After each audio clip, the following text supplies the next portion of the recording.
inna allaha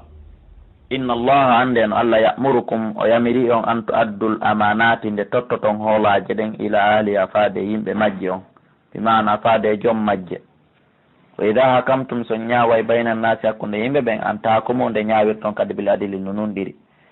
Allah yamiri o musidɓe julɓe goto kala jonnoto hoolare nden faade hooliɗo mo on kala ñaawowo kadi hakkunde yimɓe ɗiɗo yo ñaawiri hakkunde maɓɓe no nunɗiri. ko woni nunɗal noon ko qur'an e sunna, kala ko wona qur'an e sunna aray na nunɗal.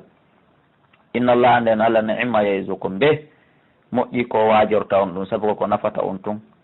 inna allaha nden Allah kana o laatike sami'an ko nanowo basiran ko yi'owo. sababu nuzuli aya nde nelaɗo Allah sallallahu alaihi wasallam seenino Makka waɗi fatu Makka on ɓe ƴanti saabije Kaaba on tawi saabije Kaaba ɗen koye jungo o ɗo wiyeteɗo Usman bun Talha ɓe woni. ɓe sattodiri hettugol saabije ɗen e jungo makka, ɓe uddita ɓe naata ɓe munca sanamuji ɗin 350. o sattini ɓe geri ɗon ha o jonniri ɓe saabije ɗen e hoore sharti ahadi wonde nelaɗo jonni tayɓe ɗe. ɓay ɓe gayni noon woɓɓe ni sayna Ali woɓɓe wi Abdullah ibn Abbas on ɗon noon fokkiti saltade jonnutugol e kañum Usman e bun Talha saabije ɗen nde tawno o sattinno fi jonnugol ɓe o naale baba makko yeeyi Kaaba on ko kafa ɗum kamɓe kadi ɓe fokkiti salade jonnutugol mo on so Allah subhanahu wa ta'ala jippini o aya yo nelaɗo Allah on jonnutude hoolare ko ɓe hoola kon ha ɓe jonna. haray ɗum no naati en enen guine yemɓe ɓen ɗo kadi musidɓe julɓe ammini sirjo a hoolanomaɗa secrétaire e conseiller e préfet e gouverneur e directeur ɓeɗo fof goto kala hoola jonna poste o maître l'école jannowo ñawdowo ka clinique o ka publique o commerçant jo yeeyowo ɓirowo wo njumowo wo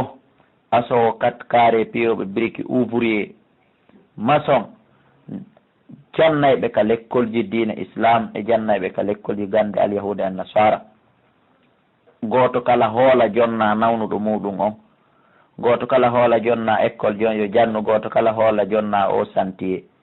haray goto kala yo tottu hoolare nde musidɓe julɓe angal tottugol nde hoolare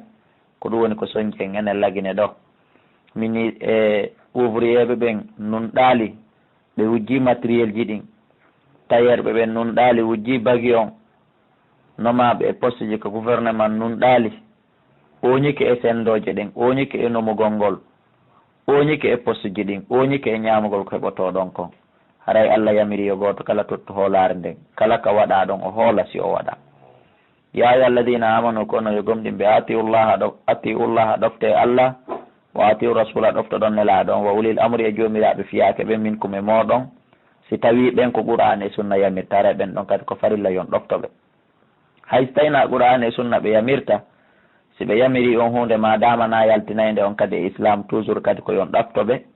fiyo wonu saabu yon dandu wonkiji muɗum ɗin e jawle moɗon ɗin. si tawi noon ɓe yamiri on ko yaltinta on e dina haray ɗum ɗum la ta'ata li makhluqin fi ma'siyati al khaliq haray sallataka tagaɗo ɗoftete e nder yeddugol taguɗo o. fa in tanaza'tum si on puɗodiri onon tagore nden onen ummatul muslima on si on puɗodiri fi shay'in fi goɗɗum bi mana so yeddodiri fi goɗɗum hino dagi kano harmi hino moƴƴi kano boni farudduhu rutte ñawore mum nden ilallahi ka Allah bi mana rutte ka qur'an ɗaɓɓiton ko qur'an haalani on wo confirmani on wo ƴaɓon ɗum wa rasule ka nelaɗon bi mana ka sunna nelaɗo on in kuntum so laatike tu'minuna ɗon gomɗini billahi Allah wal yawmil akhir e ñalande sakkitinde nden dalikum waɗugol mon ɗum dalika ko ɗum ɗo hayrun ɓuuri moƴƴude wa hasanu ko ɗum ɗo kadi ɓuuri labede ta'wilan battani. alam tara yayyali ila alladina faade ɓe yazumuna wonɓe fende annahum no kamɓe amanuɓe gomɗinimɓe ma unzila ilayka konko jippina faade e ma ɗum woni alyahuda wa ma unzila e konko jippina min qablika ko aditima taɓe fenayi yuriduna ɓe faala an yata ha kamunde ɓe ñawinoto ila taguti faade ka sanamuji ɗi wa gad umiru gomɗila ɓe yamirama an yakfuru bihi nde ɓe yeddata ɗi wa yuridu cheytanu cheytane no faala an yudillahum nde o majjintaɓe dalalan majjire bayiɗan woɗɗitinde e gonga mo goo o heeɓi feere e hoore maɓɓe. wa ida qila si ɓe yetama ta'ala o are gollitiren ila ma anzala llahu faade e nde deftere nde Allah jippini wa ila rasul e faade sunna nelaɗo on ra'ayta almunafiqina yiya e nafiqi ɓen yasudduna anka hiɓe ɗurnoma sududan hattirde e ɗurnagol e no metta naafiki gollitiren qur'an e sunna jangen gollitiren ɗum no metta naafiki ɗum no metta naafiki ɓuri kafiri. Allah daali fa kayfa ko honno noon ida asabatum si heɓoyiɓe musibatun musiba bima qaddamat aydihim saabu ko ɓe ardiniri juuɗe maɓɓe ɗen e golleeli bonɗi e bakkatuji summa ja'uka refti ɓe aroyima noon janggo yahalifuna billahi ɓe wondira inde Allah nden hiɓe inna in aradana nelaɗo menen min fanditaki hari illa ihsanan sewna moƴƴingol wa tawfiqan e hawrondinal ñawan men ɗo torano men Allah ya ittam yo ittam men ɗum ɗo si woni noon nde ñalade aroy ko honno ɓe waɗata si wona fi ɓay bonɗo hersata ulaika alladina ko ɓe woni ɓe ya'lamu llahu Allah hino andi ma fi qulubihim kon kon ka ɓerɗe maɓɓe Muhammadu fa arid anhum ɗurno ɓe terto ɓe ha e ɓe na on gotum wa isuhum waajoɗaɓe wa qullahum haalanaɓe fi amsihim ka wonkiji maɓɓe qawlan konngol baligan yottotongol e maɓɓe mana konngol naataygol e nder haqqille maɓɓe ɗen ɓe gollititamaɓe ɗon ka gollitirde wama arsalna men nelaɗo min rasulin immorde nelaɗo wo illa li yutaaf si wona fiyo ɗofte ɓidenillahi dunga e Allah neri laaɗo nelaɗo wo fiyo yenne fiyo yedde fiyo hayfine ko Allah neriri kala nelaɗo ko fiyo ɗofte walaw annahum hara ɓe izzalamu anfusahum tumade ɓe toñuno hoore maɓɓe ɓe waɗi bakkat mo ɓe waɗi on foti ko zina foti ko shirku foti ko yanugol beere yarugol beere hara ɓe fewndo ɓe toñi hoore maɓɓe ja'uka ɓe arno kama Muhammadu ɓe tuubi ɓe rutti fastahfarullaha ɓe insini ka Allah wastahfara lahum rasulu nelaɗo Allah on kadi insinaniɓe ka Allah modi la wajadullaha wallahi ɓe tawayno Allah tawwaban ko jaɓotubo ye rahiman ko yurmeteɗo kono on to ɓe yeddi ha ɓe gayni ɓe duumike kadi e geddi ɗin bal hay ɓe jaɓa ɓe rekoni sahi ɓe yeddi fala wa rabbika Allah daali mi wondiri joomi ma fala wa rabbika mi wondiri joomi ma la yuminuna ɓe gomɗinta fes wonɗo kawre leydi ɗo gomɗinta hatta yu hakke moka ha ɓe ara ɓe ñawino kama fima shajara baynum fi kala ko yani hakkunde maɓɓe kala ko jilɓi hakkunde maɓɓe hara kadi sa ñaawi summa la yajidu refti ɓe heɓata fi amsihim ka wonkiji maɓɓe harajan ittende wo mimma gadate ko ñawɗa kon hara sa jonnitiɓe gonga ɓe weltori sa jonnitiɓe bone ɓe weltori on say noon wayi sallimu ɓe hissa tasliman hattirde hisugol iman maɓɓe on timmata ɓe gomɗinta ha tawa ko ɗum hay goto kawre leydi o iman makko on timmata ha tawa ko qur'an e sunna o golli o ñawitirta ma way so tawi na ɗin o ñawitirta tawa dow hara kala ko on ñawitirde hara na ɗum ɗon hara himo hutti ɗum himo añi ɗum koni hadde o ñawitira ɗiɗo ɗiɗi ko ɓana kanko laami wona kanko yamirta donc haray on ɗon iman makko on timmi sababu nuzul ɗum kadi on geeli ko ɗum woni alyahudajo goo ma ɗum julɗo nafiqijo goo yahuno ka nelaɗo sallah sallama mo heeɓi muskila yo nelaɗo ñawanmo nelaɗo ñaawi jonnitimo noon fenande walanaki mo immi o yeehi ka saydna Omar bun al-Khattab o wulliti e makko o inni wo joni nelaɗo ñawanilan hakkunde ko hakkunde julɗo e alyahudajo koy alyahudajo on kañum jaɓi ñawre nelaɗo nden amma kanko julɗo nafiqijo on o wi o jaɓali o immi o yeehi ka saydna Omar wo saydna Omar ñawanɓe hakkundeji maɓɓe kanko e o ɓe discutitiri ni nelaɗo ñaawi jonniti oya gonga jonnitimo kanko julɗon fenade saydna Omar wo nelaɗo ñaawi wiɗa na noon o wi o wawa bolanka yaasi ɗon saydna Omar yeehi natani kaafa muɗum kan ari taƴi dande makko nden ɗiɗi liɓiɗa wari mo elmini ɗon ɓen ko jinganaynoɓe qur'ani sunna Allah daali walaw anna hara menen katabuna men farduno noon joni alayhim e dow ɓe anigutulu anfusakum wartidire hoore mon ko ɗum woni tuububuye mon on wano mi fallirno e hoore bani Israil hara ko ɗum mi wi'unoɓe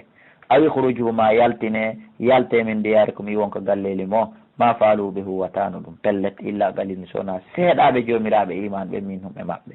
joni noon somi haalaniɓe tuububuye ko hewta ɗum ɗo awa haadi ɓe jaɓa ko ɗum hanuno walaw annahum hara ɓe faalu ɓe huwono ma yu'azuna bihi konko ɓe waajora ɓe jaɓuno alegoy gollude ko ɓe yamira kon ɓe acca ko ɓe haɗa kon Allah daali la kana hayran lahum wonayno moƴƴere wonande ɓe wa shadda tasbitan wonayno ko ɓurata ɓe kadi tabintinde e dina kan wa idan on tuma kadi epi la ataynahum min addanayno ɓe min ladunna immorde ka min ajiran joddi aziman mawnundi moolanandi saabu naadugol ɓe aljanna wala hadaynahum epi min fewnayno ɓe kadi siratan e lawol mustaqiman fewngol wa man yuti'irllaha kala ɗoftiɗo Allah wa rasula ene laaɗo on fa ulaika ɓen ɗo ma alladina ɓe wondoya e ɓen annama allahu alayhim ɓe Allah nemini e dow mum nannabiyina immorde annabaɓe wa siddiqina e gonguɓe wa shuhada e yanɓe sahidi wa salihina e moƴƴuɓe ko ɓen wiwɗen ka fatiha to an amta alayhim Allah fewnu men e ɓe ngol laawol ɓen ɓe neminirɗa peewal e hoore mum Allah daali kala ɗoftiɗo Allah wattidoyaymo noon e ɓeeɗo wa hasuna ulaika ɓe ɗo moƴƴi labama rafiqan wondiɗo yo Allah waɗ ɓe wondiɓe men aduna e lahara ya rabbi. dalika alfadlu ngal ɗo ɓural ɗuni nadede aljanna min allahi ko immorde ka Allah. golle ma moƴƴe ɗin tum watama nadde aljanna nelaɗo maki hay goto e mon ala mo golle mum moƴƴe ɗin tum wawata nadde ɗum aljanna. qalu wala anta ya rasulallah, ɓenni hay an nelaɗo golle ma ɗin tum watama nadude aljanna nelaɗo maki wala ana illa an yahmidani rabbi fi rahmati, wo hay min golle am moƴƴe ɗen watala nadde aljanna sona Allah mutinala e yurmede makko ne, saabu aljanna no satti piri. wa kafa billahi Allah yoni aliman anduɗo. ya ayuha alladina kono ɓe amanugum ɓe hudu jogitede hedirakum armuji mon ɗin kala kayya ɗon julɗo hana seedude e laaɓi hana seedude e finkari fiw ko ɗum woni sunna o. fanfiru feron yahon haɓugol jihade subatin hara kon sertuɓe hara ko goto goto mako ɗiɗo mako tata kala ka nan ɗon e inde ayɓe ɓen wonɗo ɗo wo wonɗo ɗon hayso ko goto yo fewnir ɗon ko ɗum woni fere ko on sertoɓe ha legoy e fere yahon haɓugol jihade ndin hara kon petit groupe on wata on haɓɓo ko be ɗuɗon Allah folinayo a win firuma feron jami'an ko on dendagal be mana ɗum ko so tawi ko on fof moɗon nanidi.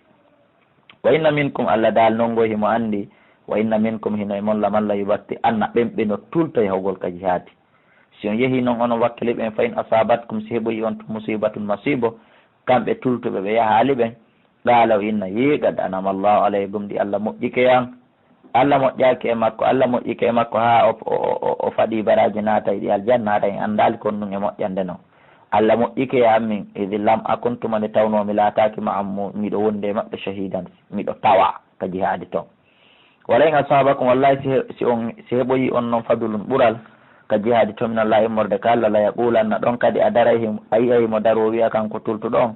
ye on senday ɗum fof ɗawollan ka allam takun baynakum wa baynahu, a sikkay laataki hakkunde moɗon e makko mo wadda tum giggol haray mo woola ɗum, a sikkay en welda a sikkay na enen on. ko inna ya laytani e jallo an jakam yahayno ka jihaadi kuntu hanno mi laato ma am wondude e ɓe fa fuusa min kadi mi maleno ɓe malliri ni sendugol jawdi kono hoyri fawsan malalde aziman mawde en andi oɗo naafi heɓugol baraji naafi yo dina tabutu o yarata haɓugol jihaadi ko saabu fiigol ngel Allah daali fal yuqatil yo haɓu fi sabilillah fi ɓandugol lawdina Allah kan alladina ɓen yashruna alhayata addunia suuduɓe gurdan aduna on yeeyuɓe gurdan aduna ɗan bil akhirati saabu lahara on ƴette gurdan aduna ɗa yeeyiti sowdi gurdan lahara ko ɓen hani haɓude jihaadi. wa man yuqatil kala haɓɗo fi sabilillah fi ɓantugol lawa dina Allah kam fa yuqtal o wara e nder mum aw yaglibu ma o fooli fo e mum perdi ala fa sawfa nu'ti araymen yoɓamo ajuran joddi aziman mawnude. wa malakum